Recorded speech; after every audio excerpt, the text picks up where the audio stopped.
여러분 안녕하십니까? 라디오 오늘 강재입니다. 지난 일요일 도쿄올림픽이 17일간의 대장정을 마치고 폐막했습니다. 그런데 이번 도쿄올림픽을 두고 실패한 올림픽이다. 이런 얘기가 들리고 있는데요. 코로나19로 무관중으로 치러진 데다 흥행에도 실패한 대회다. 이런 뜻인 줄 알았는데 그 얘기가 아니었습니다. 우리나라가 종합순위 10위 목표 달성에도 실패하고 메달 성적도 초라했다는 지적이었습니다. 이게 과연 올바른 지적일까요? 올림픽에 참가한 모든 선수들의 최선을 다해 경기에 임했고요. 메달의 색깔은 물론 메달의 유무에 상관하지 않고 서로를 응원하고 또 칭찬했습니다. 여자 배구 4위, 육상 높이뛰기 4위의 우상혁 선수, 남자 자유형 100m 아시아 신기록을 세운 황선우 선수. 메달을 따진 못했지만요. 값진 성과를 낸 선수들도 많았죠. 더는 메달의 개수가 평가의 잣대가 되면 안 되겠습니다. 8월 10일 화요일 라디오 오늘 지금 시작합니다.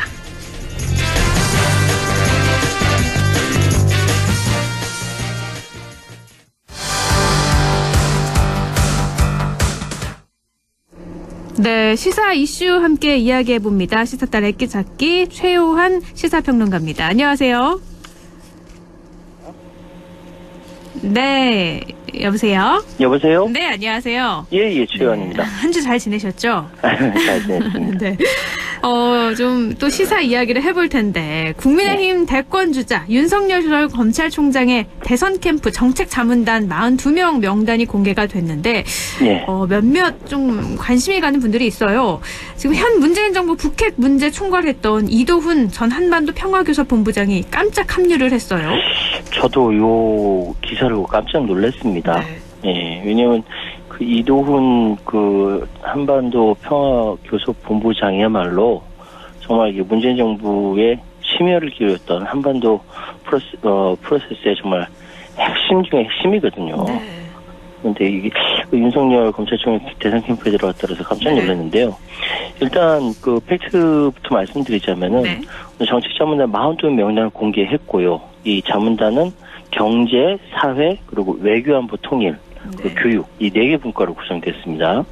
뭐 이름만 대도 이제 뭐 알만한 분들은 많이 들어갔는데 제가 지금 방금 말씀드렸던 대로 문재인 정부 초창기부터 한반도 평화 프로세스에서 핵심적인 역할을 해왔고 지난해 12월 본부장직에서 물러난 이후에 무보직으로 있다 퇴직했습니다. 이게 참 3년 3개월 근무하면서 최장수 본부장이기도 했고 그렇죠. 또 3차례 남북 정상회담, 미북 정상회담 진행하면서 큰 역할을 했는데 주요국 공관장으로 갈 걸로 당연히 예상을 했는데 다 배제가 됐잖아요.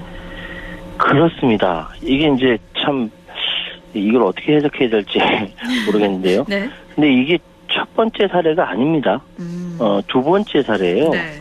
첫 번째로 한반도 본부장 지내고 보직받지 못했는데 퇴임한 거는 그 전임자인 김홍균 전 본부장입니다. 네. 근데 김홍균 본부장은 박근혜 정부 때 이제 임명이 됐고 2017년 9월에 퇴임이 됐거든요. 네네. 그러니까 사실 박근혜 정부 사람이다 뭐 이렇게 얘기를 할 수도 있어요. 근데 그 이번 이도훈 본부장 같은 경우는 사실 그때 그 한반도 평화 프로세스 가동 과정에서 핵심적인 역할을 했고 심지어는 어떤 얘기까지 있었냐면은 카운터파티였던 스티븐 비건 미 국무부 부장관과 이 관계가 워낙 이 돈독하다 보니까 북한 쪽에서 뭐라고 얘기했냐면은 이 본부장을 보니까 우리가 생각했던 것보다 한미 관계가 훨씬 더 돈독한 것 같다. 이동훈 본부장 보니까 이렇게까지 이야기했던 사람이거든요. 네, 아니 그 정도까지 이야기가 나왔는데 이렇게 뭐 아무런 보직을 맡지 않고 바로 물러난다는 거는 있을 수 있을까 싶기도 해요. 그래서 이 부분에 대해서는 여러 가지 이야기가 있습니다. 제가 확인을 해보니까 여러 가지 이야기가 있긴 있는데 어쨌든 그 문재인 정부의 한반도 프로세스를 마무리 지지 않고 나온 상황이고 무보직으로 받고 나니까 이도훈 본부장이 참여한 것이 그러니까 윤석열 캠프 쪽으로 참여한 것이 이해는 된다라는 사람들도 있고요. 그럼에도 불구하고 그건 아니지라는 사람도 있고요. 그럼 어떻게 보면 보복성 심리인가요? 꼭 그렇게 표현하기 너무 심하게 힘들고요.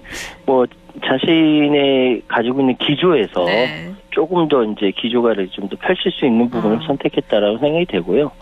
어쨌든 그때도 말이 많았었습니다. 뒷말이 좀 이동훈 많았죠. 부장이 네. 예, 아무 좀 보직받지 않고 퇴직한 거에 대해서는 여러 가지 말이 많은데 어쨌든 외교 안보 분야 통일 분야에 한 축을 담당하게 된 사람이 문재인 정부의 한반도 평화 프로세스의 핵심적인 역할을 했던 이동훈 본부장이다라는 것이 오늘 상당한 뉴스가 되었습니다. 여권에서도 참 당혹스러운 분위기일 것 같은데 어떤가요? 그럴 수밖에 없죠. 사실은 뭐 여러 가지 뭐 이번에 나왔던 그 뭐랄까 경제, 사회, 외교안보, 통일, 교육 여러 가지 부분에 있어서 각각의 전문가들이 다 붙는데 네. 그 중에 문재인 정부에서 가장 심혈을 기울였던 것이 외교안보 통일 부분이고 네네.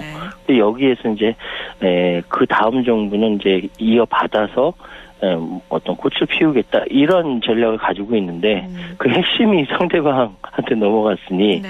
이 부분은 이제 여권으로서는 속으로는 뼈 아프다라고 이제 이야기할 수밖에 없는데 겉으로는 절대 표시 안 합니다. 그렇군요. 겉으로 표시하지 않지만 속으로는 쓰리고 있을 그럴 수밖에 그런 없는 것이죠. 속내가. 네. 그리고 이번에 정책 분야의 자문위원 명단을 좀 보면 4개 분과 42명으로 구성이 됐는데 나승일, 안상훈 서울대 교수 같이 박근혜 정부 관련 인물들이 좀 많아요.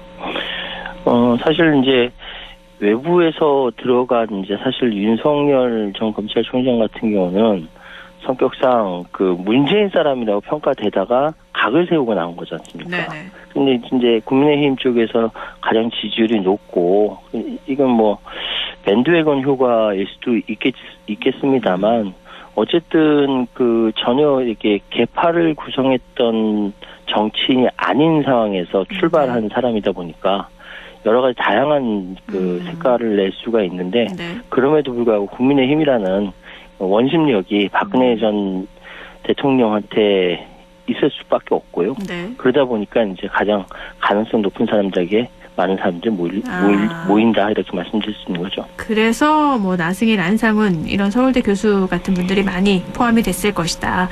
네. 알겠습니다. 또 국민의힘 경선 버스 출발 직전에 이준석 당대표와 국민의힘 대선 예비주자 간의 갈등이 지금 심상치가 않다고요.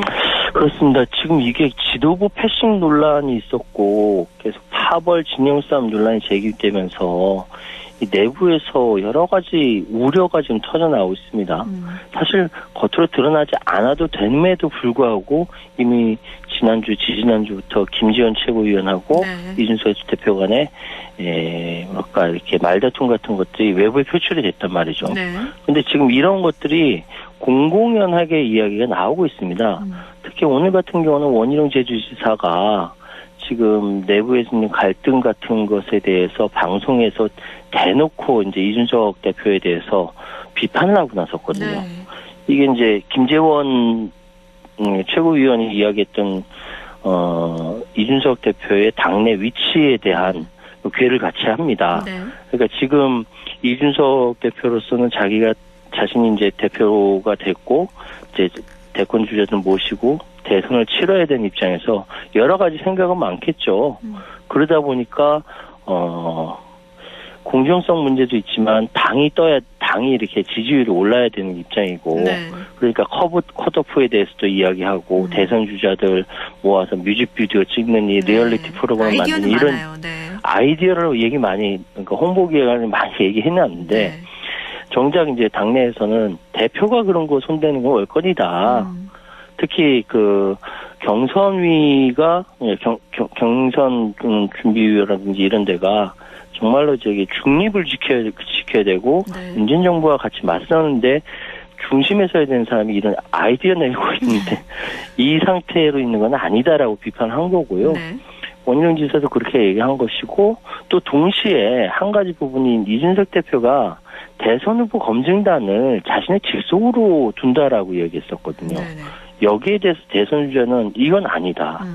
이건 아니고 이건 경선 위 밑으로 둬야지 대선 대표 밑으로 들으면 안 된다라고 이야기해서 이게 일종의 그 파워 싸움일 수도 있는데 네. 이 부분이 그럼에도 불구하고 계속 제가 저번에도 말씀드렸습니다만 아물지 않은 상처에 계속 소금 뿌리는 경우로 계속 벌어지고 있는 것 같아요. 네. 그러니까 내부에서 지금 말이 많은 거고 오늘 또다시 김재원 국민의힘 최고위원도 라디오 인터뷰를 통해서 이준석 대표에 대해서 그리 썩 바람직한 방향이 아니다라고 하면서 점잖게 충고했습니다. 당대표하고 예비후보 간 주도권 싸움도 어느 정도 있는 것 같은데 그러면 이런 갈등 앞으로 좀 계속되지 않을까 싶기도 한데요. 상당 부분 거기 갈 것 같아요. 왜냐하면 이준석 대표가 그야말로 돌풍을 일으키면서 대표를 했는데 대표가 당선돼서 지금 움직이고 있는 것인데 이준석 대표는 당원들이 위임한 거 아니냐. 이거 나이 어리다고 이렇게 무시하는 거 아니냐. 이런 생각 충분히 할 수 있는 것이고요.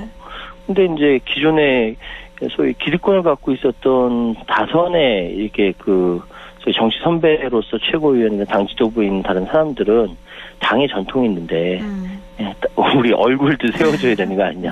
이렇게 얘기할 수 있는 것이고요.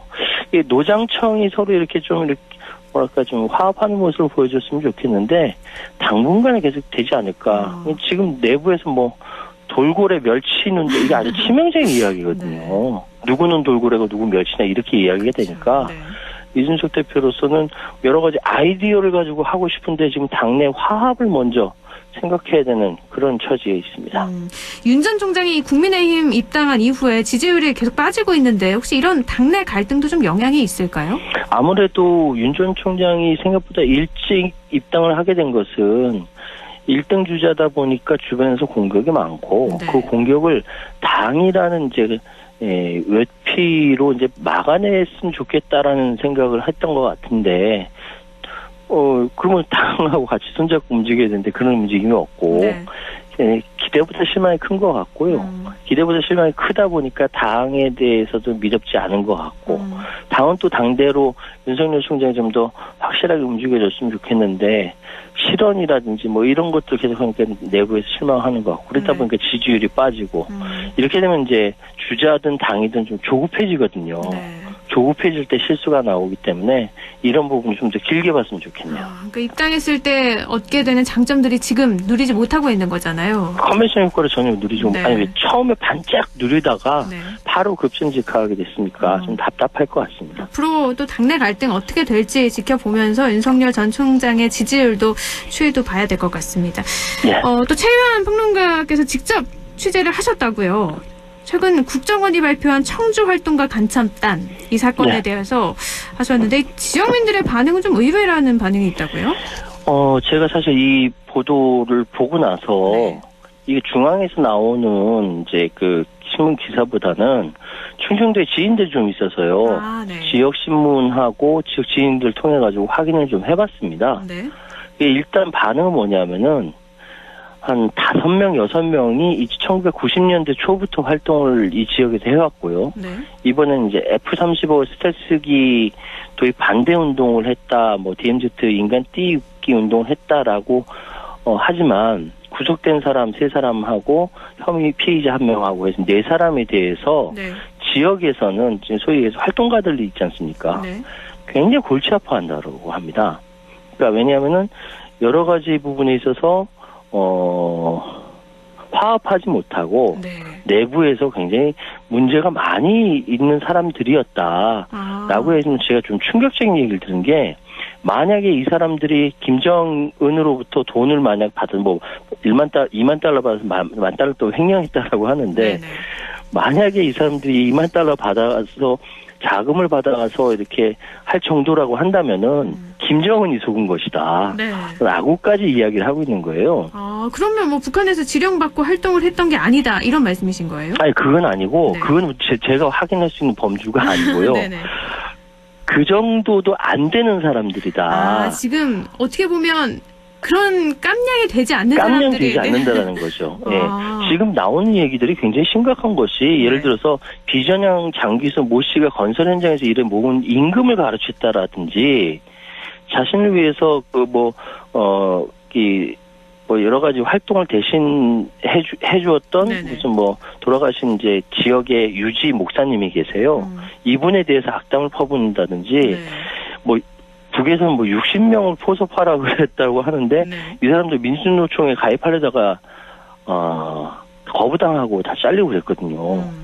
그러니까 지역에서는 이 사람들이 실제로 간첩 활동을 했는지 안 했는지는 모르나 그러나 이 사람들 그런 활동을 할 만한 깜냥이 안 되는 사람들이라고 평가를 하고 있는 거예요. 그래서 중앙 언론에서도 이런 얘기는 하잖아요. 지금 활동 성과도 저조했고 북한으로 보고되지 못했다 이런 얘기는 나오는데 맞습니다. 이런 게 더군다나 네. 지금 나오는 이야기는 국정원이 20년 전부터 그러니까 이 사람들 지역에서 활동하기 시작한 건 1990년부터 활동하기 시작했다라고 얘기하는데 네. 국정원에서 이 사람들의 존재를 알고 이 사람들에 대한 내사가 들어간 것이 2000년부터라는 거죠. 네. 거의 20년이나 됐다는 겁니다. 네. 그러니까 이제 이 부분에 대해서는 국정원도 이 사람들에 대해서 이미 다 잘 알고 있는 상황이고 네. 사건이 몇 번 벌어졌었거든요. 네. 2000년, 2007년 뭐 여러 가지 벌어졌었는데 만약에 이 사람들이 직접 북한으로부터 지시받고 이렇게 활동을 했던 간첩이라고 한다면은 네. 20년 동안 국정원 뭐 했냐 이런 비판도 나오고 그렇게 오랫동안 있고요. 조사를 하면서 그렇죠. 여태까지 그냥 활동하게 놔뒀냐 이런 비판이 그렇죠. 가는 거죠. 네. 그리고 이 사람들이 뭐 스텔스기 반대 뭐 운동을 했다라고 하는데 반대 운동을 한 건 같아요. 근데 뭐 1인 시위하고 네. 기자회견하고 네. 서명 운동 받고 굳이 북한의 지령을 받지 않아도 했을 수 있는 일들이라는 거죠. 네. 근데 왜 지금 이 시기에 국정원이 마치 보면 엄청나게 거대한 이제 간첩단을 만든 것처럼 이렇게 발표하냐, 이건 저희가 있는 거 아니냐, 네. 뭐 이런 비판도 있고요. 어쨌든 지역에 있는 기자들을 통해서 이 사람들 실체로 확인해 보니까 김정은이 사기당한 거 아니냐라는 생각이 문득 듭니다. 지금 김정은이 사기당한 거 아니냐라는 발언을 할 정도의 사람들을 가지고 국정원이 조사를 하고 있는 건데 그러면 말씀하신 것처럼 국정원은 왜 이 시기에 이거를 이렇게 좀 크게 부풀린다고 봐도 될 것 같은데. 실적 문제도 있겠고요. 네. 또 한 가지 부분은 지금 지난 5월 달에만 국가보안법으로 구속하거나 여기에 저촉됐다고 기소하거나 한 사람이 이 사람들까지 포함해서 모두 4건이 있습니다. 네. 5월 달에만. 네. 이 사람들 5월 27일 날 지금 압수수색 들어갔거든요. 네. 근데 국가보안법에 관련돼서 지금 여러 가지 말들이 많고 지금 국가보안법 폐지 투쟁도 벌어지고 있는 상황이고 이런 상황이다 보니까 국정원으로서는 존립근거 뭐 이런 것들을 계속 나 이만큼 했다라고 보여줄 필요도 있고 그래서 이렇게 터뜨린 거 아니냐라는 생각은 드는데 어쨌든 간첩은 잡아야겠죠.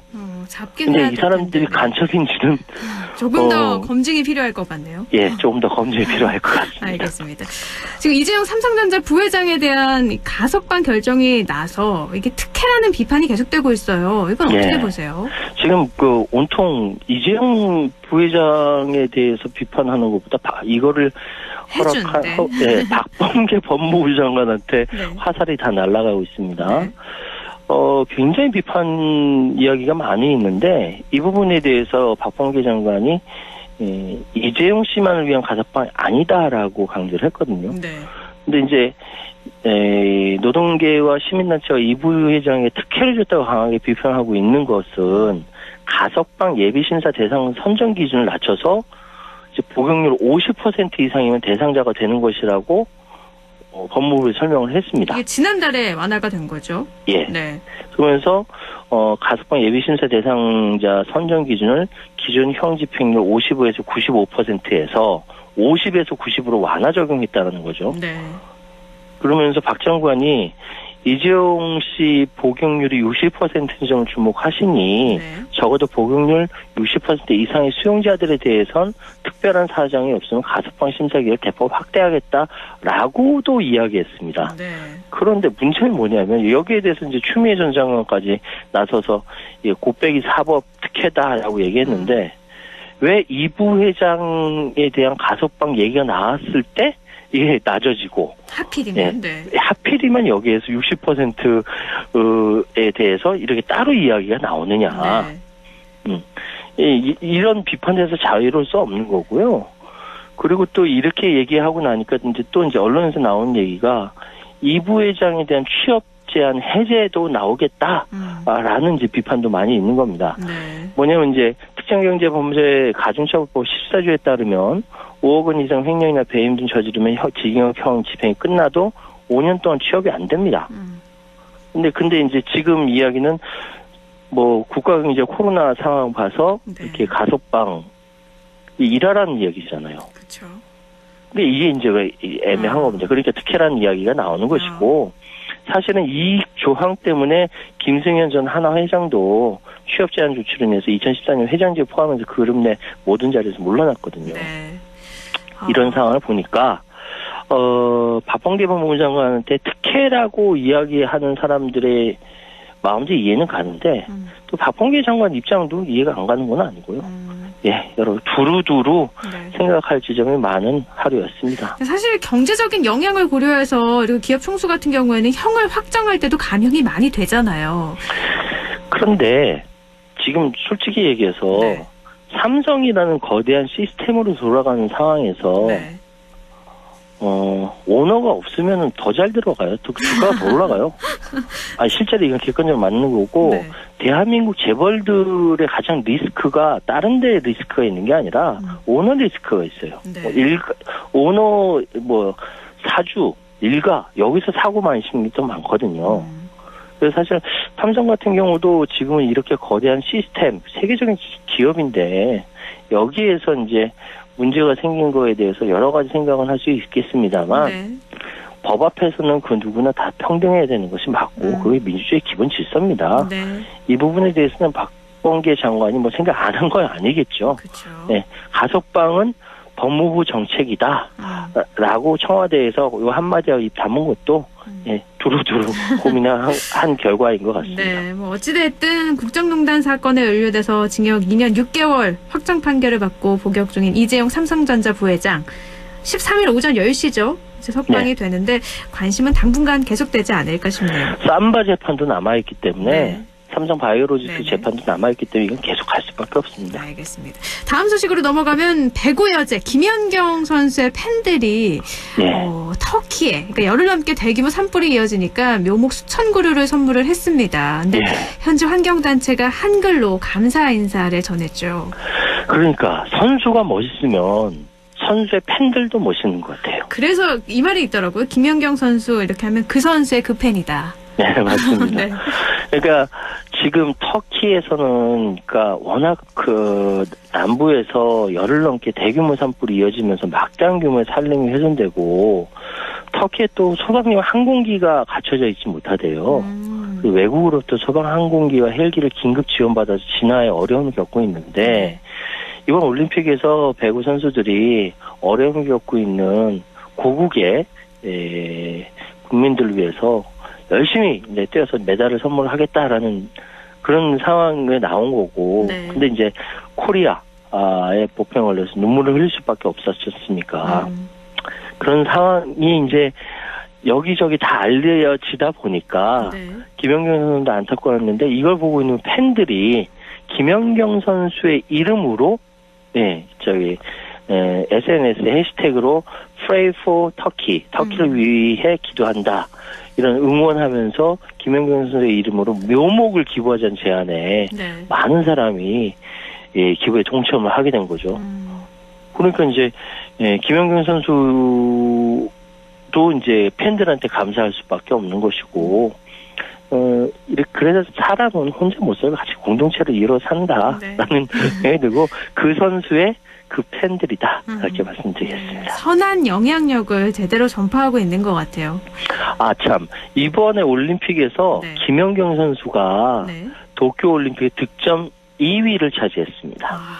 엄청난 거예요. 136득점이라고 하고요. 네. 1위는 김연경 선수의 친구 티아나 보스코비치 세르비아의 김연경 선수의 친구거든요. 네. 1위는 192점으로 1위를 차지했다고 합니다.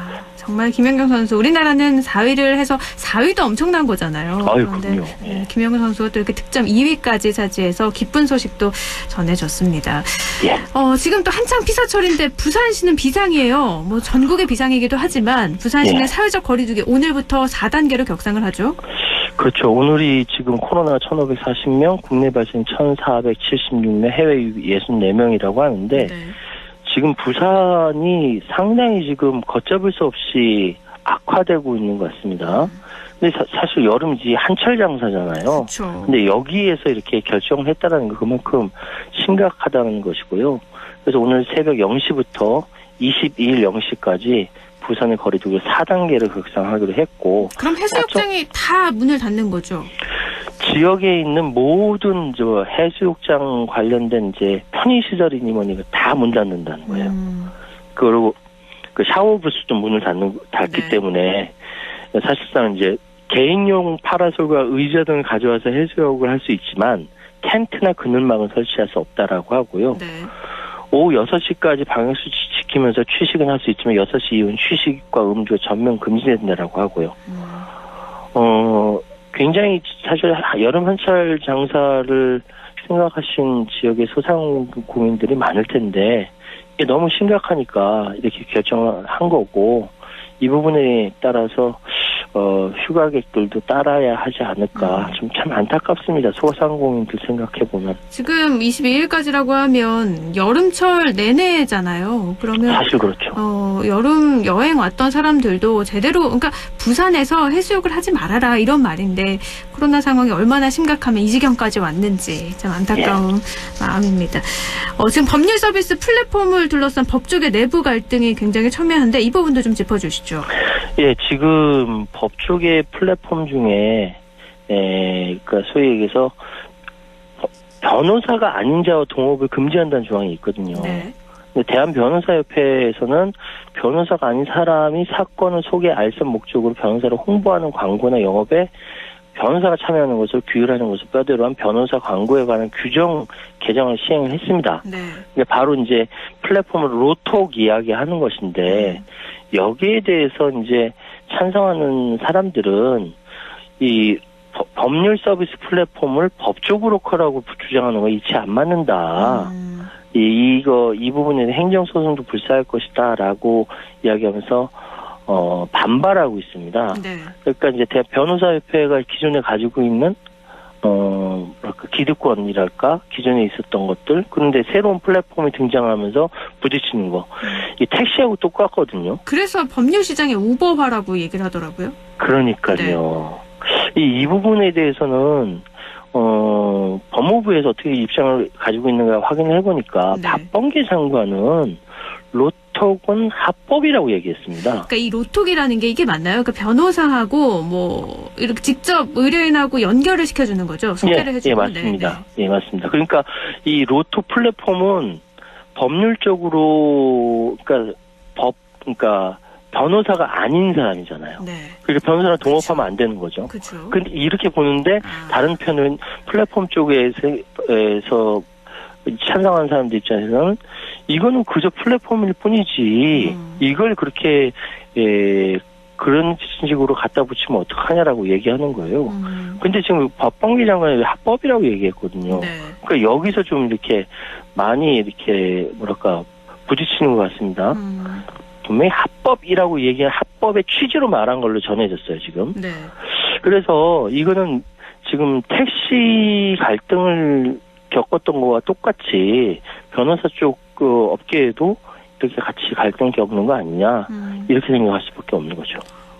여러 가지 좀 중개료 같은 것들도 필요가 어떻게 좀 궁금하거든요. 그러니까 이제 지금 그 부분은 각각 좀 다른데 네.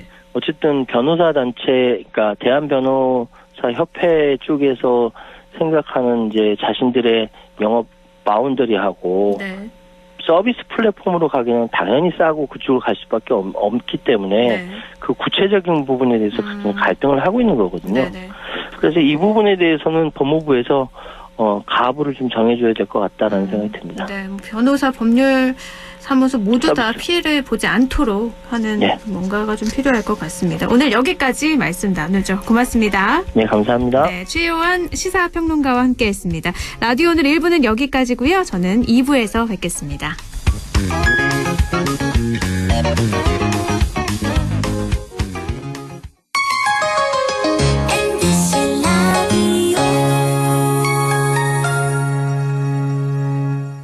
할인점보다 더 실속 있고 편의점보다 더 편리하게 살 수 있는 곳 시장보다 더 정이 넘치고 백화점보다 더 품격 있는 곳, 이런 곳이 없을까요? 네, 우리 동네 우리 할인점 펀마트가 있습니다. 지난 25년간 항상 고객과 함께한 펀마트. 용상점, 자이점, 신용주점, 사천점에서 새롭게 고객님께 다가갑니다. 홈마트. 가구 살 땐 꼭 한번 가보자. 안동 명품 가구 백화점. 흑표 흑침대, 양성국 갤러리, 금성침대, 한국가죽소파, 장수돌침대. 다양한 브랜드 가구를 한 곳에서 쇼핑할 수 있는 대형 가구 전시장. 안동 명품 가구백화점. 안동 봉화축협 하나로마트가 벌써 10주년이 되었대. 10주년 개점 행사에 푸짐한 경품이 쏟아진대. 8월 13일부터 22일까지 단 10일간 안동 봉화축협 하나로마트 개점 행사에 여러분을 초대합니다. 와, 최고 경품이 자동차야? 장보고 묵향 가서 소고기도 먹자. 안녕하세요, 브레이브걸스입니다. 음료를 주문할 때 개인컵을 사용하는 것처럼 음식을 포장할 땐 다회용기를 사용해보세요. 일회용품은 줄이고 환경은 아끼고. 오늘부터 함께 용기 내볼까요? 용기 내, 용기. 맛있는 걸 담아갈 때 용기 내, 용기. 식당에서, 카페에서 용기 내, 용기. 어디서든 언제든지 용기 내, 용기. 애정한다 착한 용기. 애착 용기와 함께 깨끗한 지구로 역주행해요. 공익광고 협의회. 마음을 열어줘. 다가가 나 속삭이도록. 언제나 내 생각으로 행복해야 해요.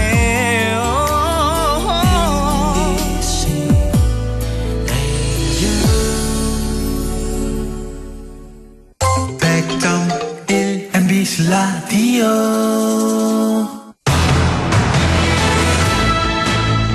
라디오 오늘 2부 순서 이슈 오늘입니다. 2020 도쿄올림픽에 나온 우리 지역 스타죠. 목청껏 외치던 파이팅으로 많은 화제가 됐는데요. 올림픽 양궁 2관왕이자 경북 제1고 양궁 선수, 국가대표 양궁 선수인 김재덕 선수 연결하겠습니다. 김재덕 선수 안녕하세요.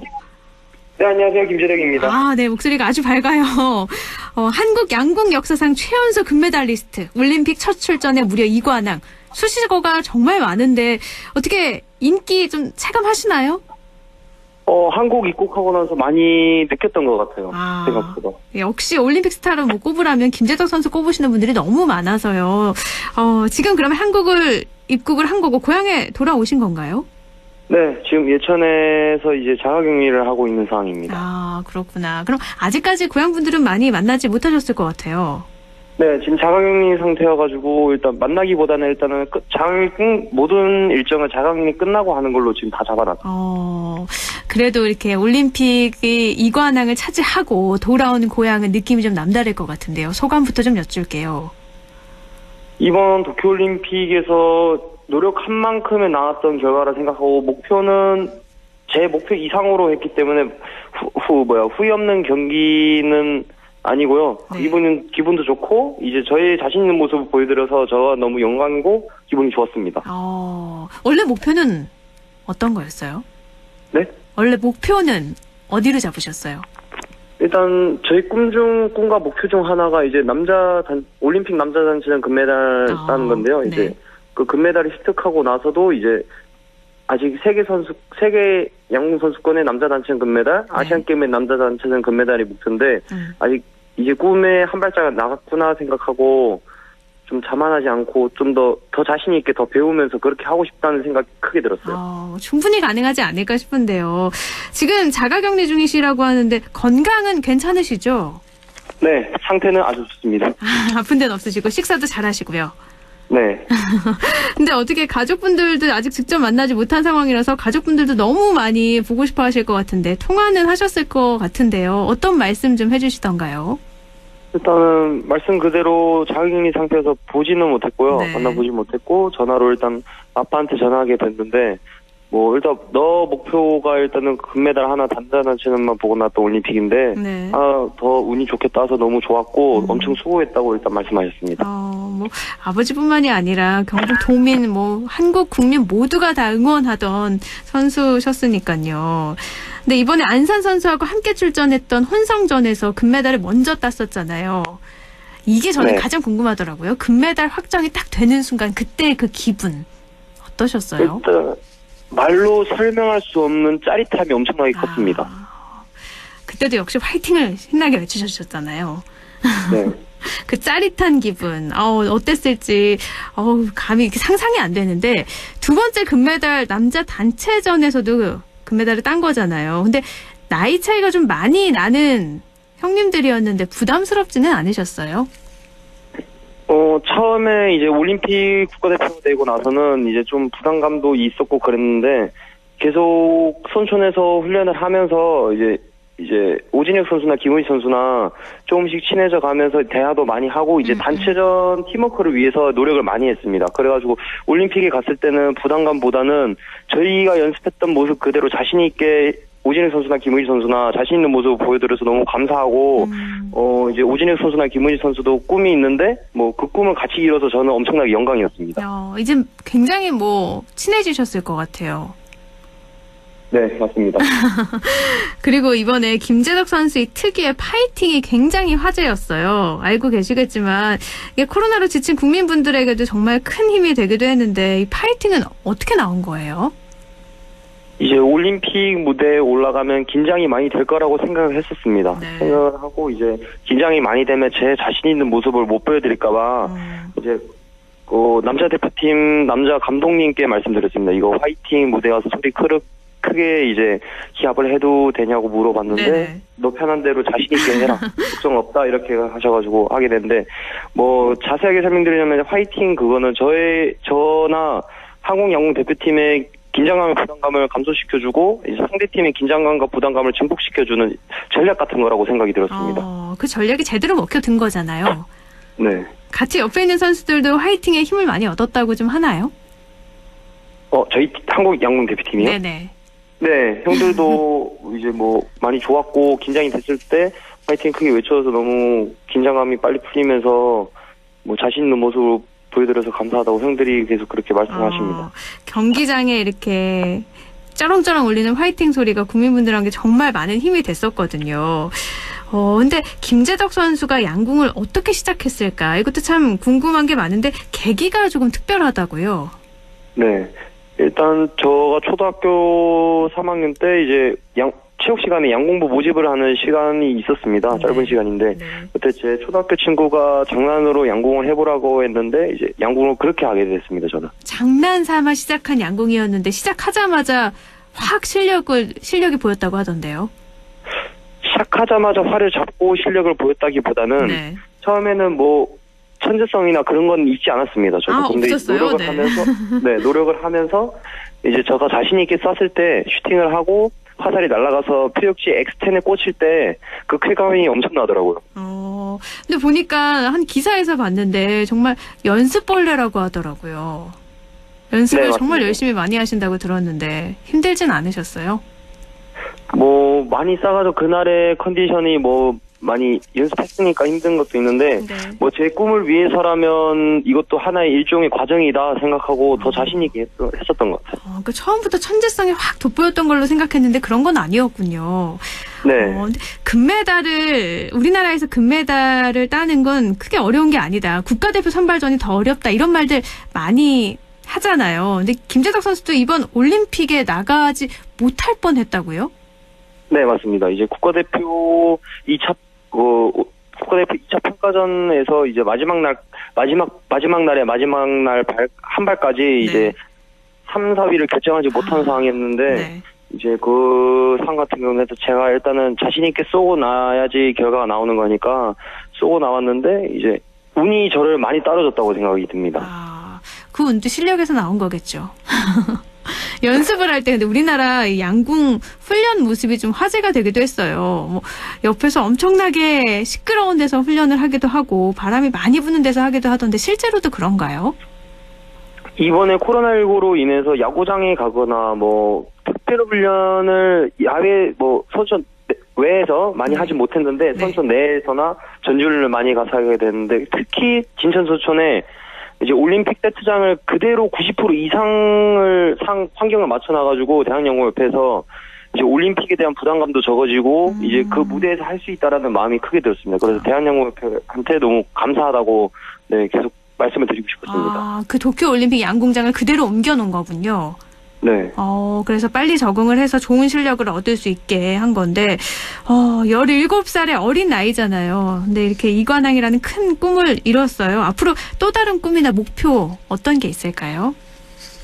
아직 저의 꿈과 목표는 일단, 원래, 올림픽, 남자 단체 올림픽 금메달이랑, 이제 세계 양궁 선수권 남자 단체 금메달이랑, 아시안 게임 남자 단체전 금메달이 목표였는데, 이제, 하나 잃은 상황이어가지고, 아직, 인생을 꿈을 다 성공했다라기보다는 이제 꿈의 한 과정을 나갔을 뿐이고 더 열심히 노력해서 꿈을 이뤄서 그 꿈을 또 꿈과 목표를 새로 만들 수 있는 선수가 되도록 최선을 다하려고 하고 있습니다. 네, 또 그 꿈을 이뤄 나가는 모습 옆에서 함께 응원하겠습니다.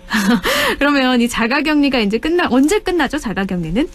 이제 8월 15일 12시, 낮 12시에 이제 끝나는 걸로 알고 있습니다. 일요일날 12시, 이번 주 일요일날 딱 끝이 나는데, 이 자가격리 딱 끝나면 가장 먼저 뭘 하고 싶으세요?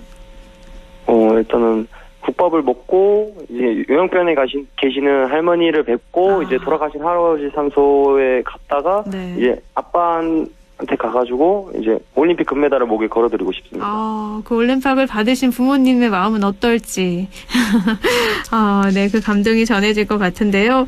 앞으로도 그 꿈을 이뤄나가는 모습, 안동 MBC도 라디오는 또 많은 경북 도민들이 함께 할 것 같으니까요. 계속 화이팅 하시길 제가 다시 대신 부탁드릴게요. 오늘 연결 고맙습니다. 네, 감사합니다. 네, 도쿄올림픽 양궁 2관왕 김재덕 선수였습니다.